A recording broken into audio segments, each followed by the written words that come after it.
Happy New Year, everybody, and welcome to All Things NBA, presented by Ball is Life. I'm Kris and here alongside Zach Noble and Albert Nguyen. We're really excited to be back behind the mics talking about all things NBA from A to Z.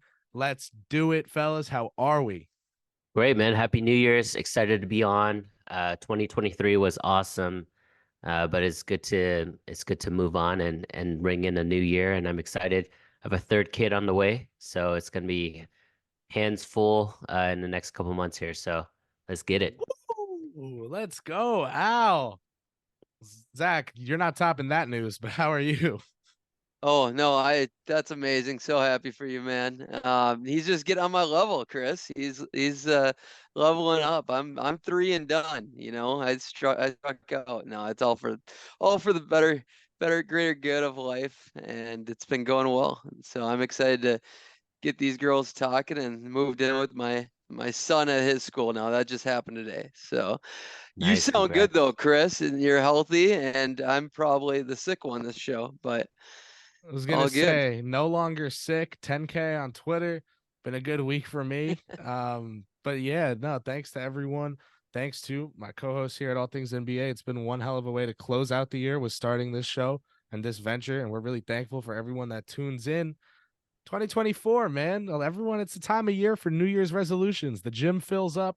The pizza shops, are as barren as ever. People are eating healthy to start the year and going to the gym, working out. Well, New Year's resolutions, folks, are something that we believe in here at All Things NBA as well. And that's why we've got 15 of them for you today.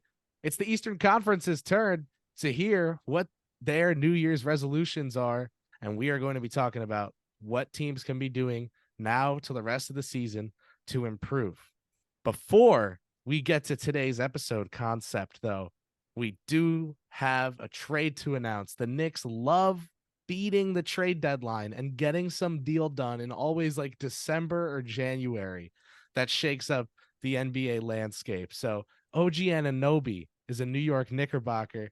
RJ Barrett and Emmanuel Quickly are Toronto Raptors. Guys, I was at the Syracuse Pitt game. It was the first half. The game had just tipped off and this news dropped. I didn't watch any of the first half.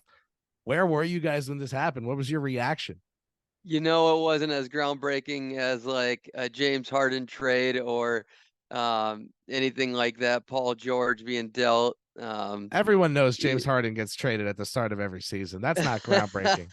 No, I mean it was still big because we haven't had a trade in a while, so I was jacked up, and we've been waiting on OG for honestly it could have been a year and a half. So I've been wanting Pascal and OG to be dealt for about that long personally. Maybe insiders in Toronto might not have been as anxious as I have, but it was a really weird trade. Honestly, I won't go too far into it because we've got a big segment today, but like it was weird to me because I don't think it made either team much better, but I love the move for Toronto because I mean, they got great value for OG. I mean, they got about as much as you can player wise with RJ and IQ. I mean, they basically bought low on IQ there by taking on RJ's contract too. And I think that's a great fit for RJ being able to hopefully untap more, if any more potential he has left in the tank. And I think he has a little bit more.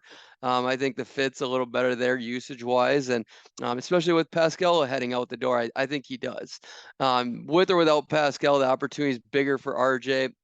Emmanuel slots right in to the starting point guard spot, and I think he's going to thrive. And I don't know. I don't think he's as good as Tyrese Maxey. Some people are that crazy about the guy and think he get to those type of levels, but I think he's a tier below him. But he's a great NBA starter, or can be a great NBA starter.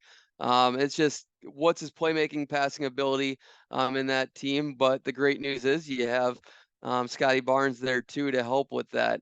From the Knicks aspect, to me, it was just a great calorie. Yeah, get rid of those calories. I'm thinking, Consolidation. hey, I'm thinking New Year's resolutions, baby. They're staring right at me. But yeah, I mean, salary, just working on that. Let's I've stick been with what you fielding it. said, man. It was an empty calorie remover. You want to say RJ Barrett was empty calories for the Knicks this season? I wouldn't blame you. I just think quickly is a lot to give up. But go on. I think calories worked. Go on. I do think the big thing here is I think both teams could have got more for their respective pieces.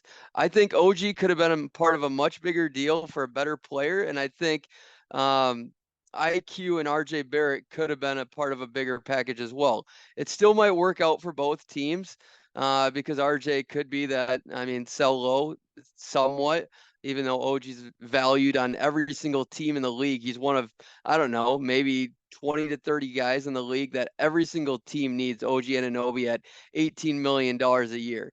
And I don't really like RJ's contract, but I'm not in the camp that it's terrible yet. I think it can be salvaged, kind of like Andrew Wiggins was for 1, maybe 2 years in Golden State. But that's my recap of the trade. Albert, what do you say? Yeah, I mean, I won't have that much to say. I think not every trade is going to be a blockbuster. So I think you're grading it on a blockbuster scale because I think it was a small win-win for both teams. I think RJ coming back home to Canada is nice for him. He's going to be motivated in front of his, home country. IQ now gets to be unleashed and he's going to have the opportunity to flourish. That doesn't mean he's going to guarantee to flourish, just the opportunity. And then OG, like you said, he's gonna fit well with Jalen Brunson and Julius Randle. One caveat though, 18 million a year is just for this year. He's a free agent. So New York has to make sure that he is re-signed or he's flipped for something else because you can't let RJ and IQ walk for nothing. Um Great point. What do you think I that number is going to be, guys? That's I what I mean want to it's gonna know. be high. Yeah, it's gonna be max, close to max in my opinion. Yeah, I really do. I see. It all depends if he develops more. If like, I think he can. I don't necessarily think he will, but that's wow. If that's the deal and you got to max out that guy, that's as bad as Andrew Wiggins max or Tobias Harris max, in my opinion. I think it would be around the Wiggins Harris deals for sure. Glad we're on the same page. Yeah, and then the Well, last thing I wanted to say go is, ahead. yeah, last thing I want to say is, although you guys know I'm a big fan of Quickly, I don't think the fit there was going to be good with Brunson long term, anyways. So I think it was a good move to decide to trade him. I wish they could have gotten Pascal instead of OG. I think I'm a big OG fan, but I think Pascal is so underrated in this league that he can really shift the power of who is going to be a contender versus a pretender. Like if Pascal goes to Golden State, if he goes to Dallas, if he goes to Indiana, I think it catapults all three teams from a borderline playoff team to a legit top four, top five in each conference. So Pascal to me is the domino that I'm waiting on. Well, I hear you, but let me say this with OG Anunoby, I don't think there's any concern about him re-signing with New York. I want to paint a timeline for you guys, and I'm just gonna say it as it happened. If you want to infer anything, that's on you. All right. The New York Knicks contact the Toronto Raptors ahead of last year's deadline, interested in trading for OG Anunoby. Toronto wants Quickly and 3 firsts. New York offers like Barrett and like 1 first. And the two teams keep going back and forth, back and forth. Eventually, Quickly and like 1 unprotected first, and then like fake protected first is something that the Raptors kind of settle on taking. The Knicks are like, hey, we'll do Fournier and like some real firsts, and we won't really give you Quickly because we're not sure that we can re-sign Anunoby. He's Clutch Sports. We're CAA. We don't know what to tell you. All right. Well, that offseason, OG Anunoby leaves Clutch Sports. He's heavily recruited by Vino, Ryan Levine, top agent at CAA, and he gets brought over to CAA. Drew Morrison was made his agent, and Sam Rose is put onto his account. Ahead of the Knicks trading for OG Anunoby, Jake Fisher says, hey, this is a guy who might take a discount to stay in New York. How the hell does that happen? Well, all right. Anyway, the Knicks trade for OG Anunoby now, and he's in New York. I've got no concerns about him re-signing. You connect those dots for yourself. Now, as for Toronto, they've got to re-sign Quickly. I like that they're starting him from the jump.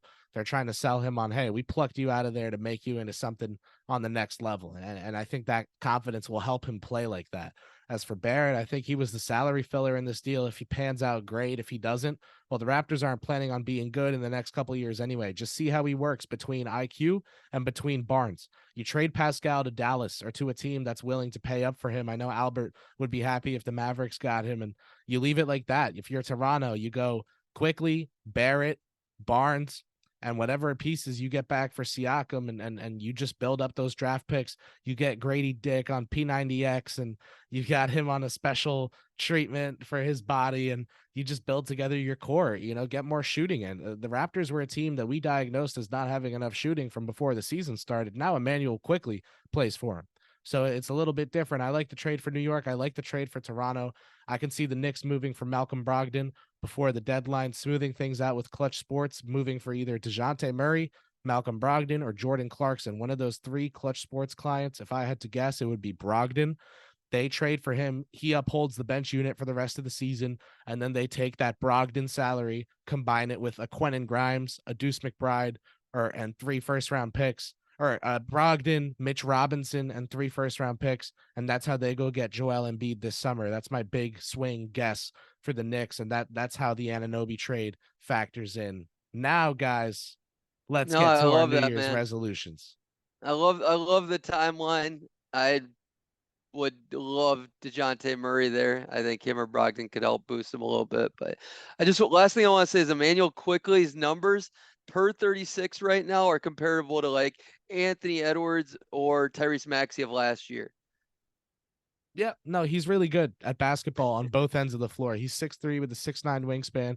He can play the 1 or the 2. He can guard the 1, 2, or the 3. And he's a better player today than DeJounte Murray. So take that as you will. I think we're gonna start out at the bottom of the standings for New Year's resolutions. How does that sound, Albert? Yeah, Kick us let's do it. off with the big DET. All right, Detroit basketball. I mean, there's not much to say about this team, right? They are 3-30, worst team in the NBA. Yes, they just snapped the longest losing streak in the history of the league.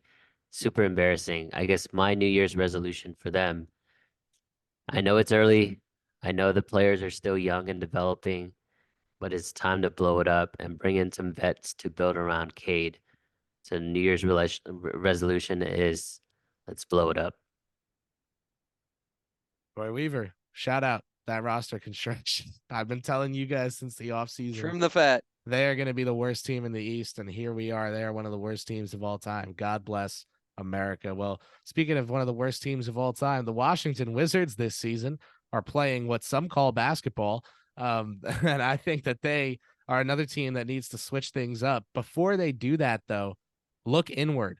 What do you have on your roster today that is worth keeping around, that can help you have structure, that is a piece that you will probably outgrow in the future? It's always better to be early than late, and you should outgrow that piece now. A lot of trade rumors about the Wizards moving Tyus Jones, right? But with Bilal Coulibaly coming up and being one of their young players they really want to develop, I like having a steady point guard in Jones around to help a guy like that develop and help be part of the infrastructure. I think New Year's resolution for the Washington Wizards is to move off of my guy, Kyle Kuzma. He's really talented. He's a great scorer. And frankly, I always thought he was underrated as a Laker, and he was just memed out of like serious discussion. Then I think the pendulum swung a little too far the other way. And now I think it's back to being he's underrated. I think people are laughing at him for being on this Washington team. I think if he's in a winning context, or even just a team like Memphis, someone who's looking to switch something up, replace Dylan Brooks' scoring, I think Memphis would be a good spot for him. So let's see Kyle Kuzma get plucked away by a team that wants to add another piece. Washington getting a first-round pick or a 2 protected first, whatever it is, move off Kyle Kuzma for draft capital. Next up, Zach, take us to North Carolina. The Charlotte Hornets, my resolution for them would be invest for the future. And that is bring in draft capital. I mean, the season's over. This team, the veteran leaders, Gordon Hayward, Terry Rozier, I don't think mean a whole lot to the team. Just get rid of them. Sell high right now. Both of them, I think, are as high as they're going to be for the rest of their career. Both are playing pretty well. Get at least a first each. I think you can do it. Maybe package them for a young piece even. But draft picks, and that would be it. Listen, man, A lot of teams right now are working with stuff that's just they're trying to cook in a dirty kitchen. They got to clean up some of those pots and pans that have been lingering a little too long. Rozier, Kuzma, maybe these guys need to move on, and I like it. Let's keep creeping up these standings a little bit. A team that just made a big move that we just talked about, Albert. The Toronto Raptors just lost to the Detroit Pistons. What's their New Year's resolution? Yeah, Toronto Raptors they've been one of the more disappointing collection of talents in the last couple of years. Because if you look at their individual players, this was prior to the OG trade. They have some really good NBA guys. Some are borderline all-stars. Pascal I think he was an all NBA third teamer, maybe borderline, I forgot. But some really nice pieces there, and they've been, underperforming now for a couple of years. I think the first drop was the OG trade for IQ and for RJ. IQ and Scotty Barnes is definitely going to be the core moving forward in this, new Toronto look. Yep. RJ is probably going to be the stopgap home country, good That's what I vibes was type of saying guy. earlier. They can Yeah, so afford to I hold think on to him. he's going to be there for a few years. He's going to average 17 to 21 points and be happy and be home. But they have to get the Pascal Siakam move correct. And being a Dallas guy, I know it would be a great fit with Luka, but I think if Golden State is gonna dangle Jonathan Kuminga and a couple of their firsts, I think that is the trump card over Indiana, over Atlanta, and over Dallas. If Kuminga is in any package, I think that would be the move. So the resolution is Masai, finally you woken up. Let's continue and continue to go to work. I I love love it. that. I Yeah. love it. And And I agree. Kuminga's a great player to target in a move like that. If he pans out and you've got quickly Kuminga and Barnes as your core, that's athleticism and that's skill and that's explosive. You've got it all. I love, and you got size, most importantly. Let's go to another team, Al, that's got some talent, but is struggling. The Atlanta Hawks creeping up on the luxury tax, and they're not even good. I mean, this is just a really rough situation. You've got Jalen Johnson maybe coming back and being able to help them, and they want to keep him around. But it's got to be so brutal to be Trae Young and kind of like be the figurehead of the losing in Atlanta, be getting blamed for it the whole time. It's got to just be rough, right? I mean, what was the conversation about Trae Young this past summer? He's got snubbed from Team USA. Like, this is the discourse around this guy at this point in his career. My New Year's resolution for the Atlanta Hawks is to figure out what they want to do. Are they building a good team around Trae Young? Because if they are, they've got to tear what they have down a little bit to get there. Can you move DeJounte Murray for a young player and a first round pick? Is that something that you can do? I mean, what is your plan? Figure it out and act on it. Whether you want to tear the team down or go add someone to this team, if that's what you think is going to work, use AJ Griffin as a trade piece this early in his career and go add someone. Do it, right? Take Capella and Griffin and go trade for someone. But no matter what, they've got to figure something out. They've got to pick a direction and I think lean hard into it, because right now I'm on the verge of saying the Hawks are like a team without any identity besides just blowing games that they shouldn't. So my New Year's resolution is for them to pick a lane and drive fast in it. quick hitter here. Do you think Trae Young would stick around for a rebuild? I No. think it would frustrate the hell out of him. I think if you can't get Siakam, I think you have to bring in somebody else. And I don't know who that somebody else would be to make Trae Young happy. I mean, yeah, I what, you think trade DeJounte for a young player and a pick and then go get Zach LaVine, also clutch, to replace him. And then you trade, you have like That's a worse fit than DeJounte. that's what I'm saying. Who's out there? Who's available? It's rough. Yeah, Yeah, the thing with they're in trouble. Trey is depending on how you view Trey, and I'm not that high on him personally. But I think you just have to build a team that's like really tough and really physical around, a 6 foot, 160-pound point guard, right? That's gonna have the ball in his hands 20% of or 20 seconds of the shot clock. So it's hard to build a team around that. DeJounte seemed like the right fit, but I think like His reputation on defense is actually a lot more overrated than his production on defense, in my opinion. Like he should be a lot better, is what I guess is what I'm saying. Yeah. And I don't think they would move for a Siakam because of Jalen Johnson, unless they're gonna a- move away from Jalen Johnson. It doesn't make sense to me. Why can't I So think the 4-3 I think action? the move for them is to let go of Trey Young, get the best package for your superstar, and rebuild the face of your franchise. Hey, at least Al picked a lane. Yeah, That's what I'm saying. They got to pick I never something. fault a man on making a decision. So And you'd rather be early than late, like I'm saying. I always say late calls are the right calls in the NBA. Except like in a game versus trading. Trading, you're right. Making the right call is early. Word. All right. Well, the Hawks are a mess. Zach's a mess. Let's keep it rolling. Another team that's a mess. Zach, New Year's resolution for the Chicago Bulls. Jeez, these teams are disgustingly messy, and same with my brain tonight. But the Bulls need to actually set a SMART goal, an SMART goal, stick to it and execute it. They haven't stuck to anything in many years other than being mediocre, and something that's promising. So they need to explore new places and cultures, and they need to just dive in. And I'd say my idea is go young, but whether that's sticking to whatever they're doing now, I mean, they need to explore with getting rid of Zach LaVine, maybe explore with Vooch too.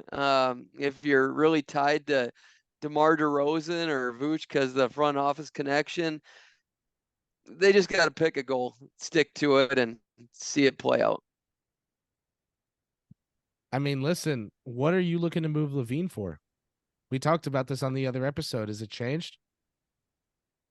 I mean, they're better without Levine, so his trade value is plummeting. I'm Go ahead. trading him for either, I mean, picks. If my goal is to get young, and then I'm trading DeMar and Vooch too. That would be, but I don't think they're doing that. So then in that case, I think I'd trade Levine for any veteran piece that can play defense, and like a wing or a 3 through 5 that can play somewhat defense. Even though, like right now, if they were to keep everybody else on the team, the only guys that should be solidified in their starting roles is Kobe, DeMar, and Vooch. So fitting in those other positions with Levine. Trade. Yeah, it's tough to build around DeMar too. He's 34, Oh my going on God, it's terrible. 35. Like he can't be this mid-range assassin for forever.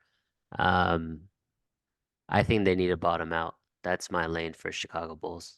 Yeah, it'd be the dream for them. Trade him for Jaime Jaquez, but no way the Heat do that. Yeah, no, they would not. Too good. That's not happening. All right.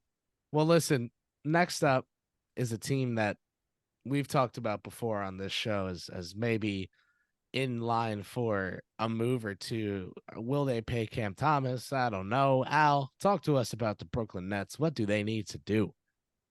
Yeah, this is an interesting team. I mean, timing wise, this is a unique spot to talk about them because I think they've lost now 4 or 5 straight games. They were playing pretty well prior to the holidays, to be completely honest with you guys, but losing 5 straight now, they lost to New Orleans tonight. They got blown out by the Pelicans in New Orleans. Um, this is a tough team to really figure out. Injuries have ravaged them, obviously, with a couple guys, including Ben Simmons.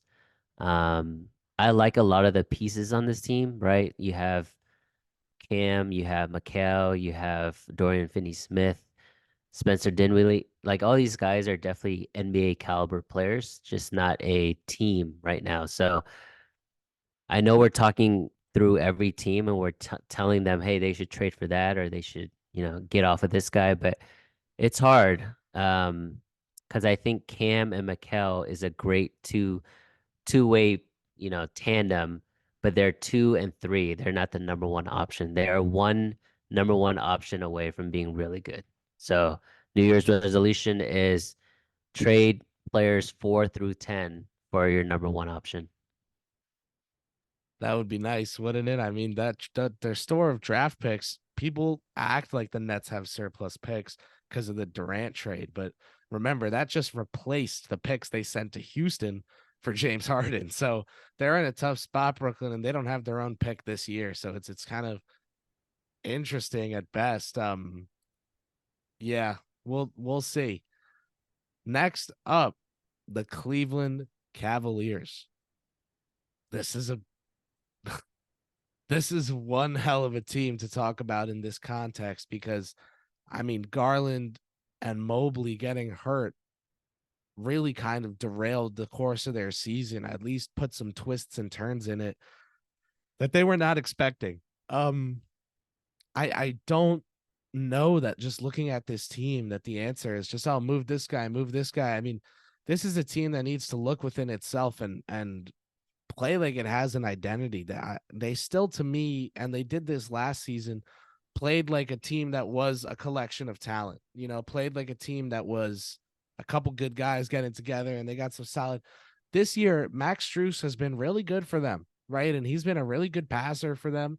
He's been someone who's acting like a connector in that offense. But Cleveland in general, even with guys out, I think could just play a little tougher. I think they need to get Donovan Mitchell's pending, free agent status out of their minds and just make the case that he should stay by being the best team you can. So for Cleveland, your New Year's resolution is to remember you're trying to keep Donovan Mitchell around. You're trying to get him to stick around. Don't view it as a lost cause or sunk cost fallacy or anything like that. Play your hearts out. Try to get that guy to stay because you probably do have a shot at it if you really make some noise this season.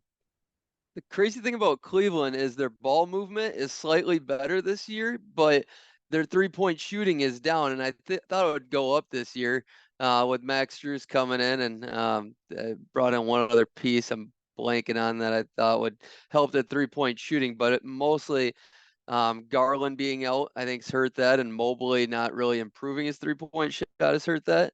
What do you guys think, like offensively, why they've declined from an offensive rating standpoint, but like their assists have gone up?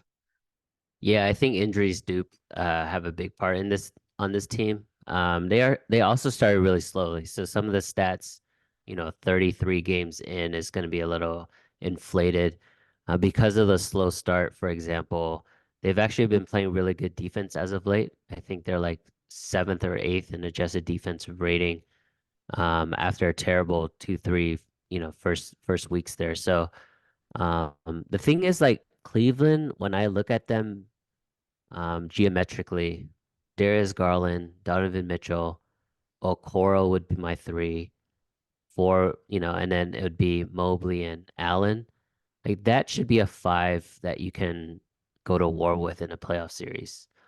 Um, Obviously, you need Donovan Mitchell to be an all NBA type performer in that five because no one's gonna be able to close games. Um, but it's hard. I just think like you need to give this team more time. And I know Donovan Mitchell is a free agent, and I know people think he already has his foot out the door, but that's a really good five. And maybe they don't lose games because of that five. Maybe they lose games because of guys 6 through 8, but that's a five that I would love to have in a playoff series because that's versatility, that's defense, that's outside shooting, that's length, rebounding, all of it, right? And so again, we're all thinking or projecting of players playing up to their potential. That's the issue with Cleveland is they have five great players, but not all five are playing up to their potential at the same time. I don't disagree with any of that. I think that's accurate. And Mitchell and Garland's 3-point percentages are both down, so that's there's the answer right there. Yeah.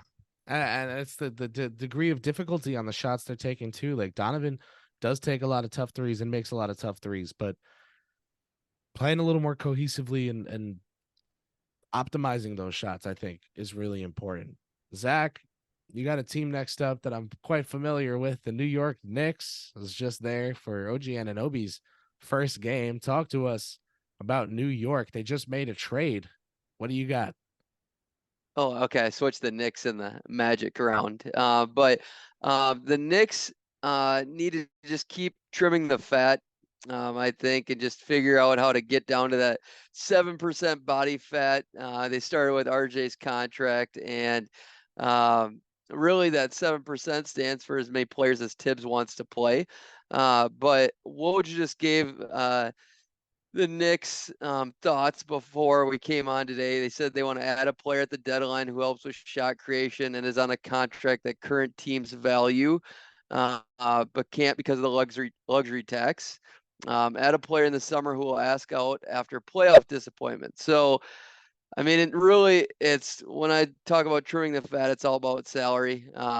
Getting ready to make their big splash, hopefully, in this offseason where Embiid fails again in the playoffs or somebody like that. Giannis falls short and Dame keeps struggling like he has been. If you can have the books ready and cooked up for one of those dogs who fall short to my Boston Celtics, then game on, right? Chris, being a Knicks insider as you are, would a swing for Jaylen Brown be enough for you guys? You know, here's where I would stand on that. The Knicks just moved off of RJ Barrett because their guys offensively are Jalen Brunson and Julius Randle, and they really do run kind of a binary offense between those two options. Brunson's been so successful this year because he's playing off the ball with Randle now. He's playing off the ball with Randle in a way that I don't think I saw him play with Luka. He's relocating to the corner for threes when Randle's posting up. He's coming up. He's lifting off the sideline and taking off-ball screens up to the top of the key for threes out of Randle post-ups. This is a team that's adding wrinkles now and getting more comfortable within itself, and they've removed RJ Barrett and the 16 shots a game that were going in at an inefficient rate and replaced him with Anunoby, who camps in the left corner, cuts if the back door is there, or else just hits the left corner three at a really good rate. And so for me, another shot creator is something that New York needs to replace Emmanuel quickly. But I would think that creation should come from the guard spot. You take a look at DiVincenzo, Hart, guys that are playing the 2 and the 3 for them.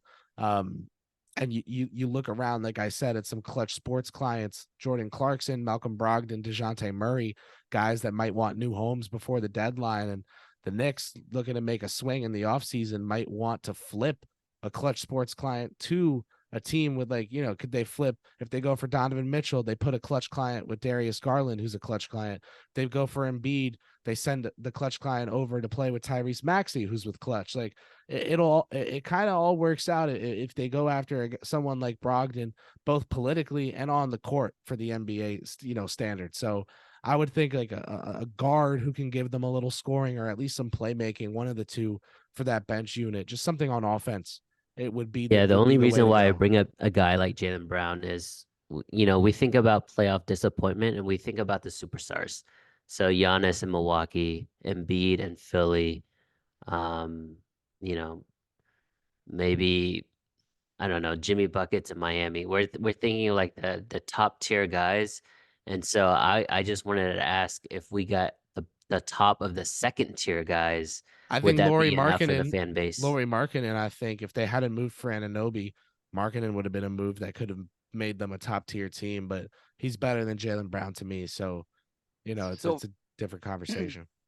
from that standpoint, Albert, I definitely see where you're coming from, but Jaylen Brown, I look at him, Julius Randle, and OG Anunoby as three pretty low IQ players. They're just talented guys.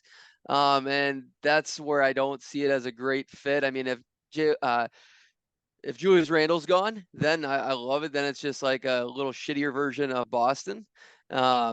But even if Julius Randle's there, I still think it is a lesser version of this current Boston team. But I mean, it's getting a guy like Jaylen Brown's always an upgrade. Talent exceeds the fit. I just think it'd be some ugly basketball offensively.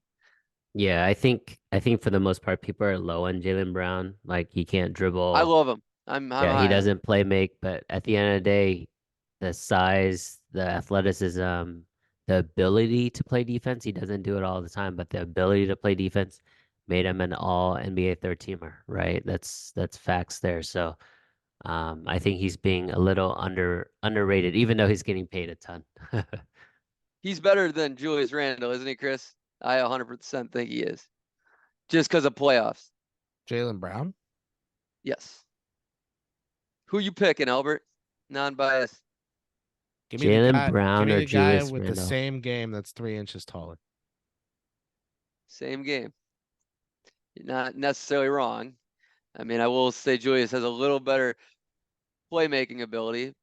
I think Julius has been a shitter in the Brown's a playoffs in big part because of that Atlanta series was just first of all, the Atlanta series is a third of his playoff sample size, and he was the number one option for the Knicks on a team where the second best player they had in the playoffs was Derrick Rose that season, and their third best player was Taj Gibson.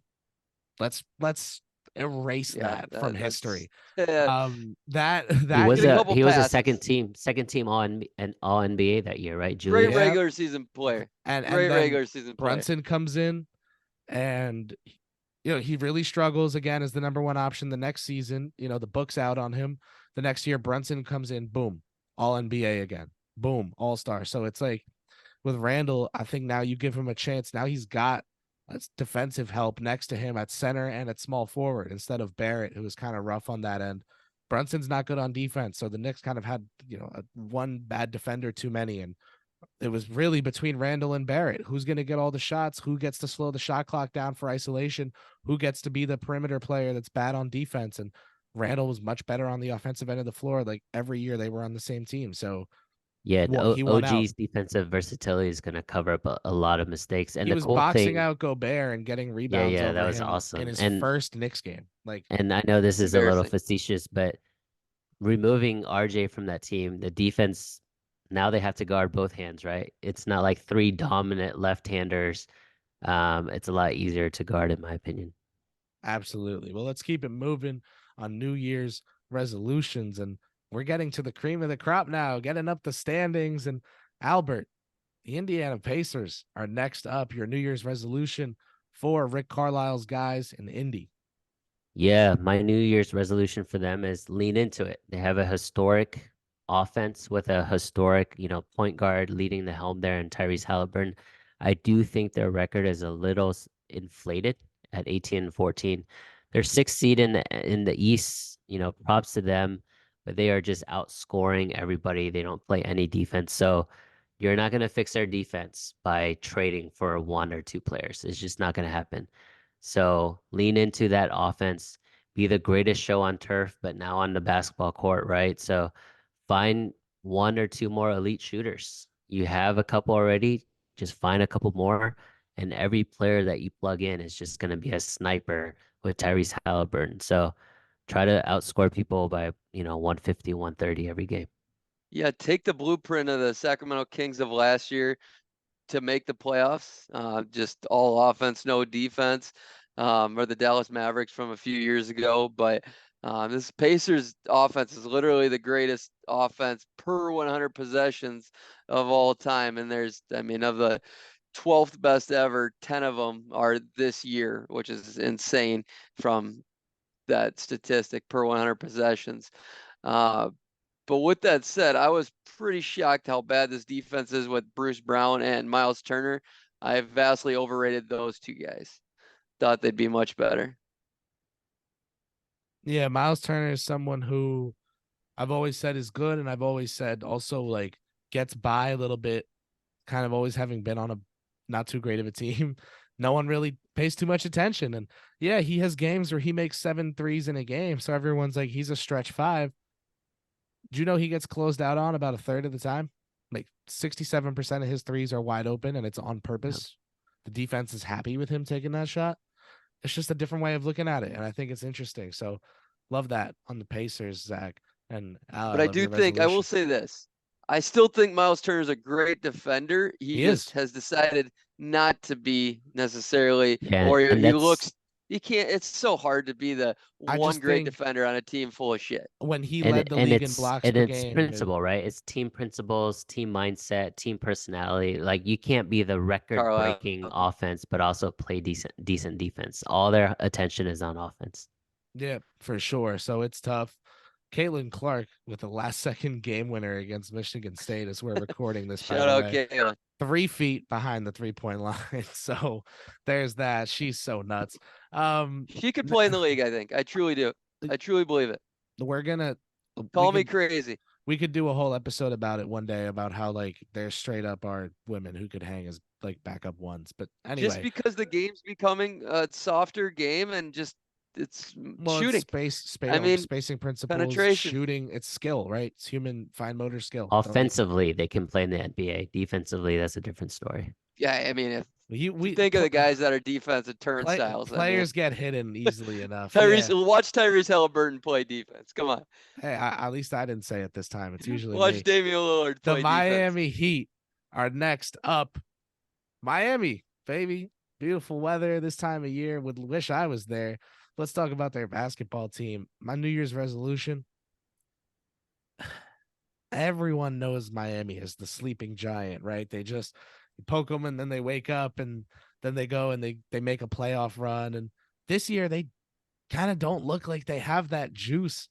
Prove us wrong. Start showing us now, Miami. Forget a trade. Forget going out and getting Zach LaVine or Donovan Mitchell or some scorer. Yes, you should be all in for Donovan if he's there, but the Miami Heat need to show us that they can flip the switch whenever they want.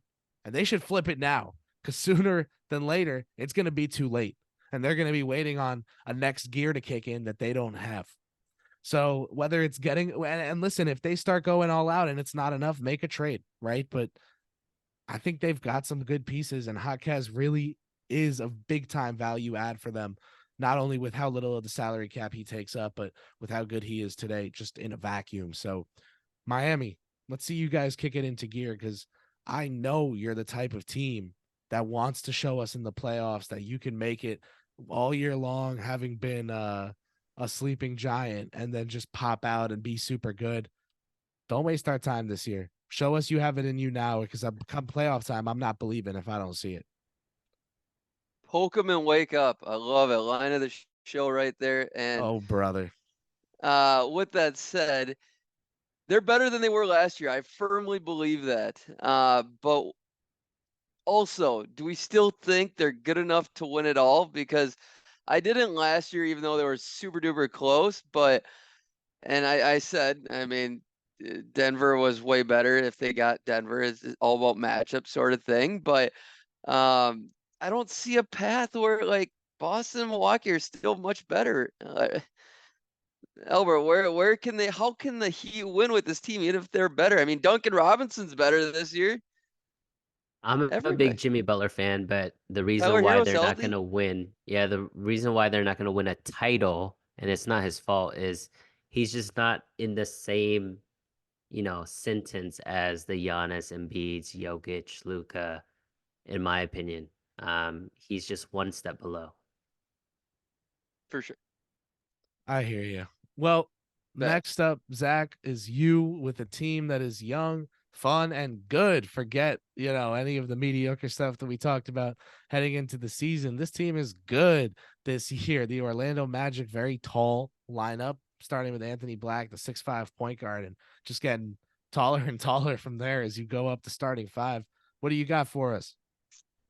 Yeah. So health and fitness goal for the Orlando Magic is to continue to eat a balanced and healthy diet. Basically, play kind of how they are, keep doing what they're doing, share the love, play team basketball. But I blame this more out of having a certified point guard and just a determined, set, stable guard situation is why their ball movement and assists are so low. They're 26 in the league in assists, and by all measurables, like they're just not a good ball movement team. Like I don't think Jamal Mosley is. I mean, I don't think he's a great offensive coach, but I'm not necessarily going to judge him on that until he has a coherent point guard to back it up either.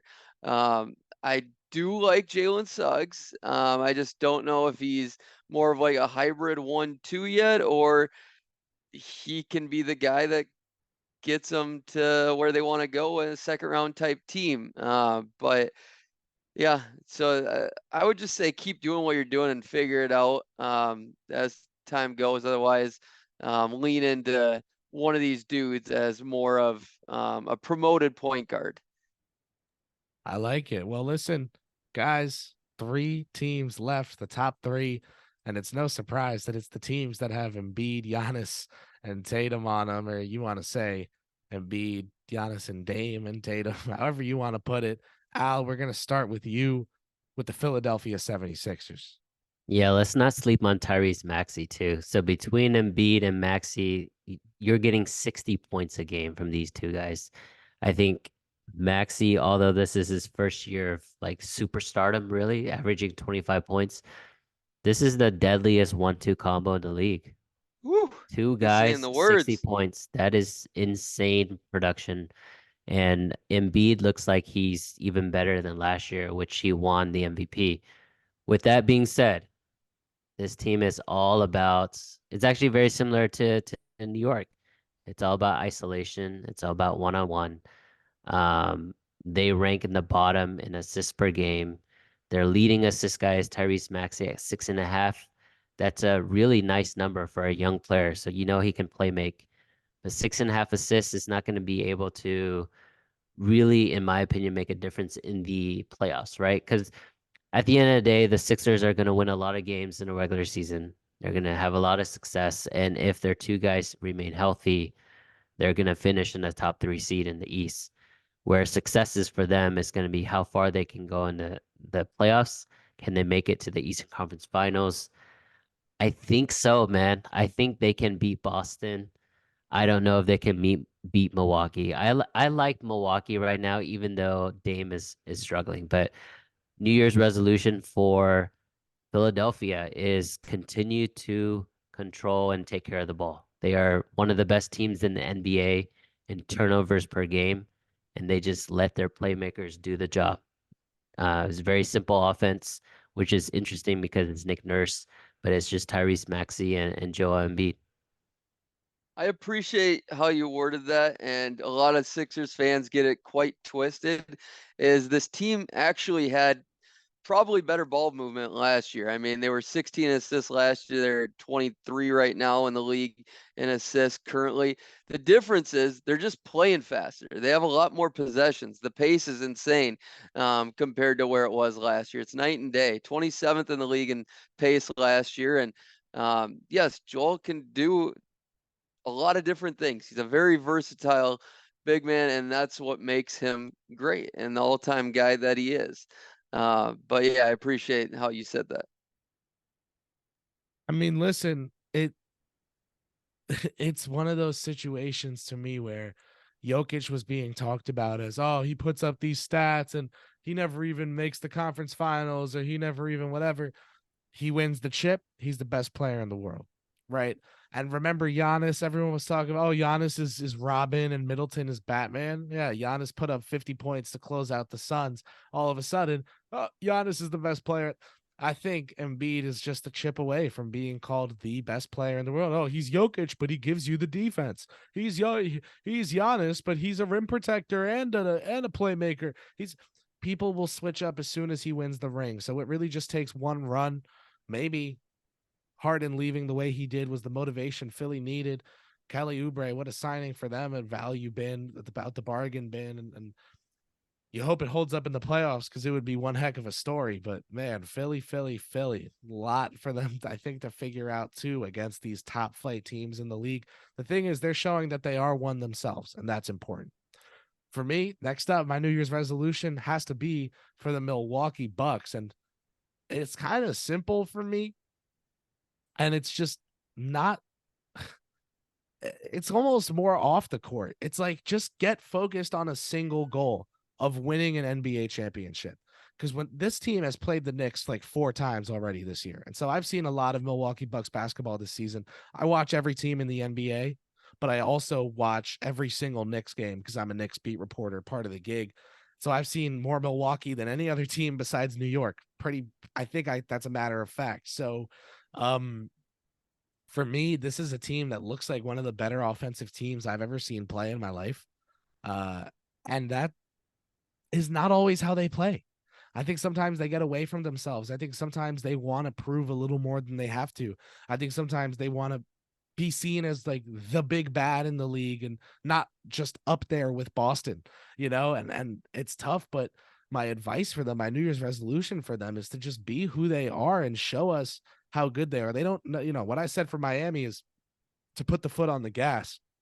I think Milwaukee needs to take theirs off and just play their game, because when they're just rolling and rolling smooth, again, they are one of the better offensive teams I've ever seen in my life. Bench unit included, like that team is great on the offensive end of the floor. And Giannis and Lopez are one hell of a defensive duo. So just play like you're a top team. Don't play like you're trying to show people you're a top team.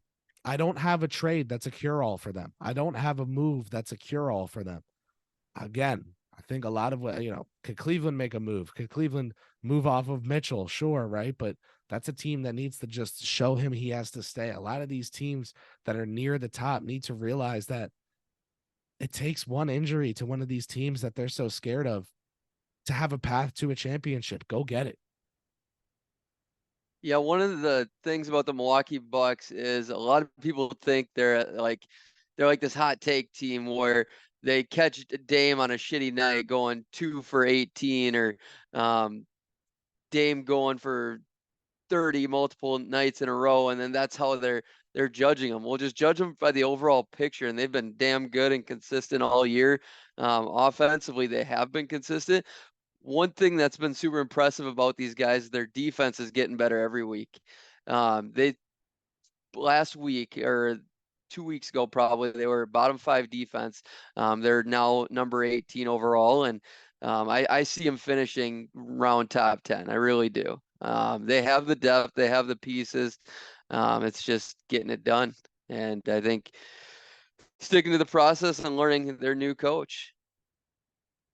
With that offense, and they finished top 10 in defense, that's your title team.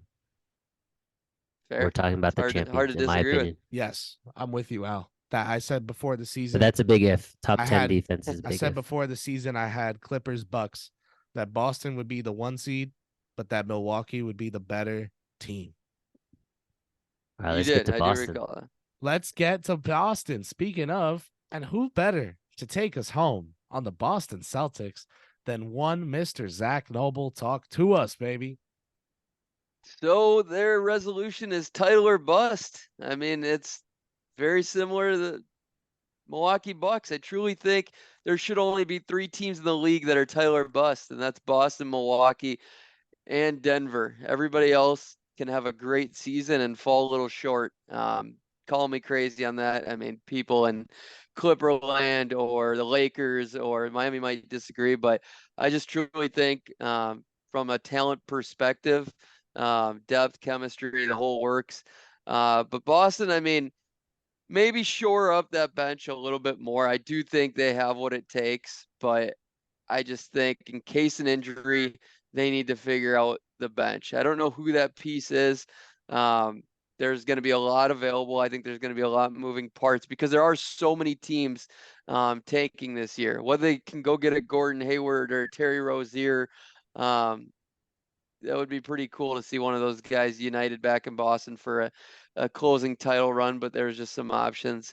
I truly think there's going to be a lot of sellers at this deadline, and there should be, but 26-6 is a historical pace. So I'd love to see them make history, but most importantly, win it all. That would be nice, and that would be something that this Boston team has been knocking on the door of maybe ever since Tatum's rookie year. This Boston team has been close, and they just had a really tough game against OKC tonight. So, That's a great team, though. They're going up against the best, and Tatum had 30 and guarded Shea down the stretch. So, he's still playing at an elite level. He took a rough look that I think he needs to play a little more bully ball. And I've been saying that for a while, but that would be, a minor tweak. I think the Celtics and Bucks are going to make for a really entertaining NBA playoffs this season. So that whether they get out early or they give us one hell of a series in the conference finals, it is going to be very entertaining having 2 teams that are known as such powerhouses with such star power going into the NBA playoffs. That, though, everybody, is going to bring us to the end of the Eastern Conference.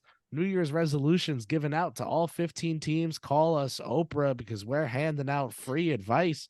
Guys, that was it. Happy New Year to our listeners. Happy New Thanks Year. for tuning in. We appreciate the support. Al and Zach, thank you guys so much for coming tonight to record. We'll get this up as soon as possible for y'all. Make sure you tune in to the All Things NBA feeds. Put on post notifications, subscribe, follow, thumbs up, rate 5 stars, you name it. Make sure you don't miss an episode and stay right with us because we'll be talking all things NBA just next week. Wake up and push the subscribe button. Poke it.